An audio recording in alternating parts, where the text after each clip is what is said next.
The tri-tip is a cut of beef that comes from the bottom sirloin. It is typically between 1.5 to 2.5 pounds. There's only 2 per carcass. David? What? How do you pronounce the scientific name for it? I'm going to embarrass myself if I try. Well, I didn't take Latin in high school, but it looks to be M. tensor fasciae latae, inserted in the fascia lata. Yeah, so it's a little triangular muscle, and it hasn't always been that popular. For a long time, it's been used for ground beef, and yeah, so we're going to talk about it today. Good cutting enhances the quality of good meat. In his way, the meat cutter is an artist. Poor cutting results in an inferior piece of meat, regardless of quality. Remember that guy we used to work with that had that wild game processing place up in Washington? Yes, Mr. Todd. The guy that let his dogs eat out of the grind barrels in his shop. He certainly ground the tri-tip. There's no doubt about that. He didn't consider it to be a steak. But I do. I think it's great. And just a little more about it for those of us that aren't familiar. To get more technical, I guess it's also called the quadriceps extensor. Part of a group of 4 muscles that essentially are part of the kneecap of the animal. I call that the knuckle. Yeah, the knuckle. I used to work with a guy from the East Coast that called it the KFR.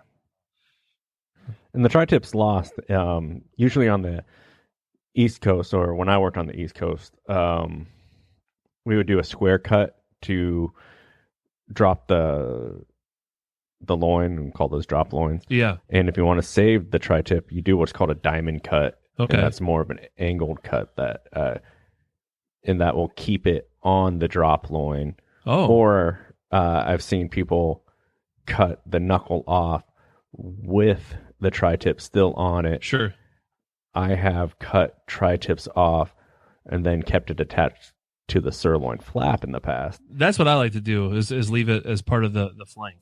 Most of the time right now, I just take it off as a separate muscle.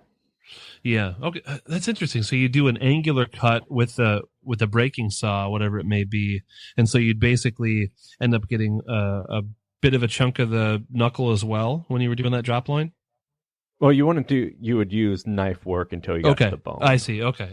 That makes sense. Yeah. Kind of like how you would take it off with the sirloin flap. Yep. But then I just got a comment from our friend in Ireland on Instagram saying new episode tomorrow. I hope so. I think so. I think we will.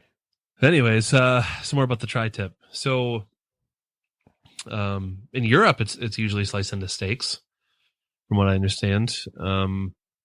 In France, it's called the aiguette baronne, and it's left whole as a roast. In northern Germany, it's called the Burgermeisterstück or Pastorenstück. Very romantic. In Austria, it's the Hüferschwanz, and in southern Germany, it's called the same name, and it's pretty popular in Bavaria, probably as a schnitzel cut. And it's served boiled with horseradish, which strangely sounds good, I think.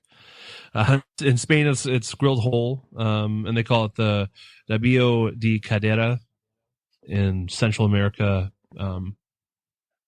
it's also grilled in its entirety, and I think that's kind of how we probably would cook it, or grilled as a whole and then sliced medium rare. Down there, it's known as the punta de Salomo. In South America, it's also grilled as part of the Argentine asado, known as the colita de quadrille. In Chile, it's a popular roast called the punta de picana. In Mexico, it's known as the picanha. And in Brazil, it's common for the traditional Brazilian churrasco, and it's known as maminha. In contrast to the picanha, which we're familiar with as being the top sirloin cap, or the culotte, or the petit sirloin, whatever. I used to always call the culotte the East Coast tri-tip. Oh, that's interesting. Okay. Yeah. Well, they're both, I mean, those are probably two of my very favorite steaks. So, And cooking techniques can be very similar. sure. Yeah, I guess that makes sense. And they both have that beautiful fat cap, too. Yeah, I guess if you took the entire culotte off and grilled that as a whole and served it medium rare, it'd be really similar to cooking tri-tip. Yeah. It's a great idea. But we'll talk about the culotte. Of course we will. It's going to have its own episode, I'm sure.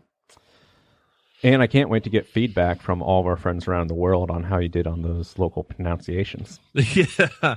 Oh, man, don't judge me too much. So in the U.S., the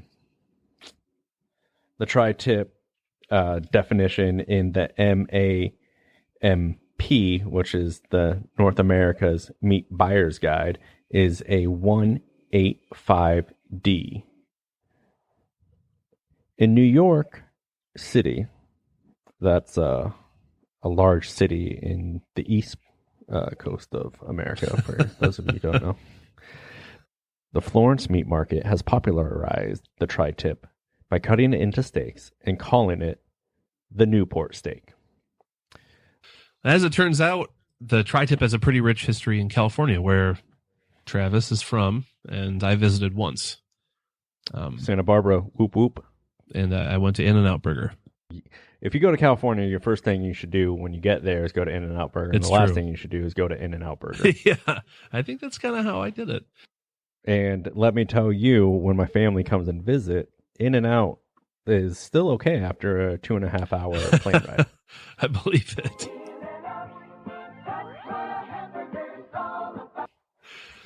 Anyway, so Donna Fong, a competition barbecue pitmaster, claims that her father worked with the man who discovered and marketed the tri-tip in Oakland, California. She says in the United States, this cut was typically used for ground beef, as you mentioned, or sliced into steaks until the early 1950s, when Otto Schaefer Sr. first barbecued it whole on the Schaefer Ranch. He introduced it to the market in Oakland, California, and ranchers visiting the Schaefer Ranch from Santa Maria enjoyed it and took home the idea, where it was popularized by the Santa Maria Elks Club. I call shenanigans on all of that.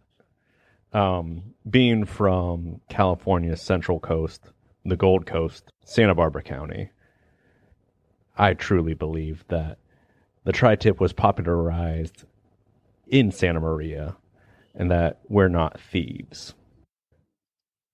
Historical records by the Santa Maria Elks Club has a first-hand account of the cut becoming popularized at a local Safeway. They used to just take it and cut it and put it into grind. Then the manager of the Safeway, Bob Schultz, said, "Do you know what? Let's put that on a rotisserie." Put it on there for 45 minutes, and the result is somewhat of what we call Santa Maria style tri-tip today, with salt, pepper, and garlic salt. Okay. That's all you need.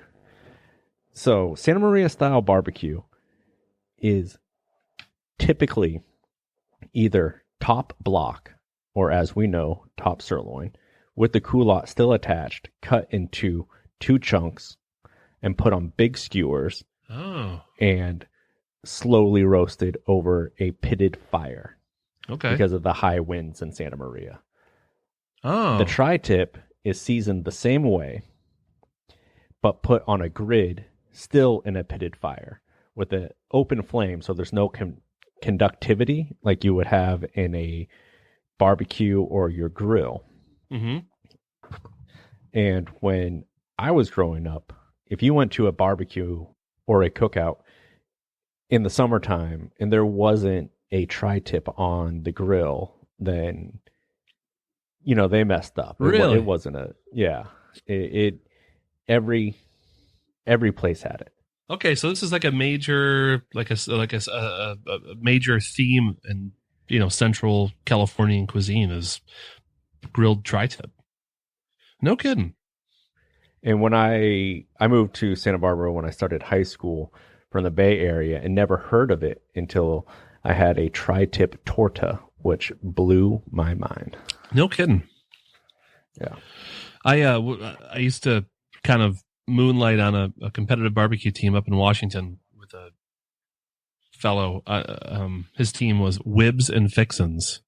And a couple of the places we went, that was it. They had kind of foregone brisket and taken the tri-tip and made that their official barbecue. If you're interested in how to cook it, I prepared a clip for you. The Santa Maria style barbecue has its roots back in the 19th century. The technique was pretty simple. A hole dug in the ground, meat skewered on poles, and a red oak fire.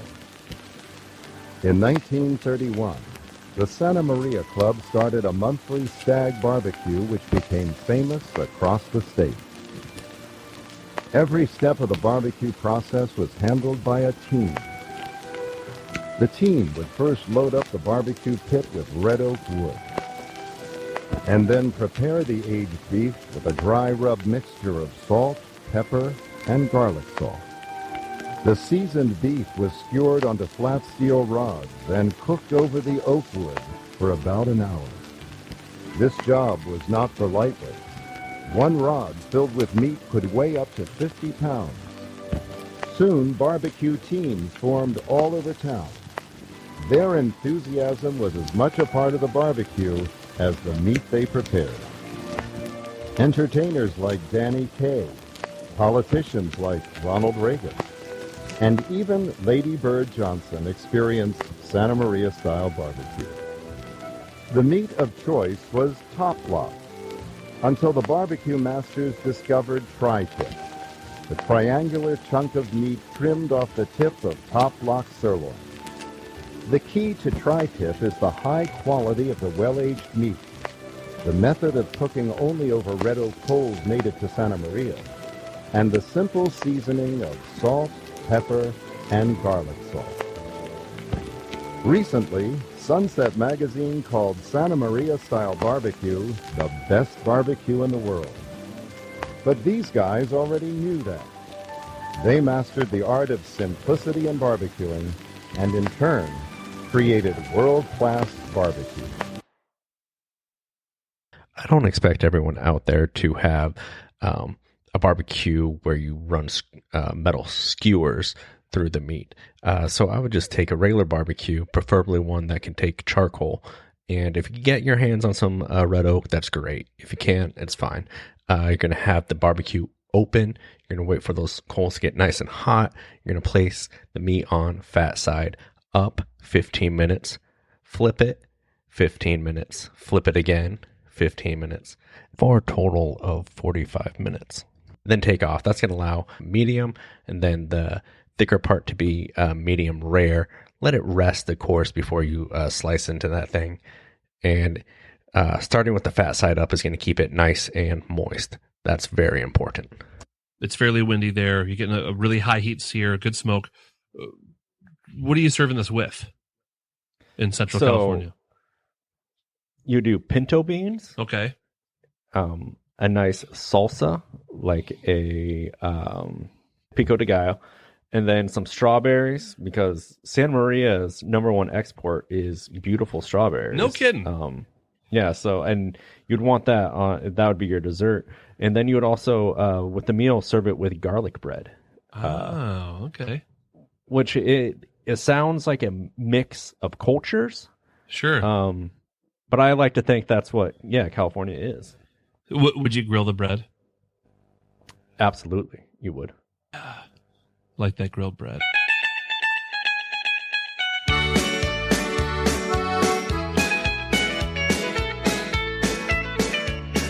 So that was our tri-tip episode. Hope we're getting better at this. If you haven't already, please subscribe, please review, and please leave a comment. It really helps us. And you can contact us. Email is themeatblockpodcast at Gmail, Twitter at themeatblockpod, and Instagram, themeatblock. You can contact me on Instagram at American Butcher and David at A Farm Butcher, and our emails and contact will all be in the show notes. Our intro clip is from a Union Pacific old video called Ring the Bell, and it's all about the meat industry in 1946. I hope in the future to upload the audio in its entirety. It's real interesting. It actually listens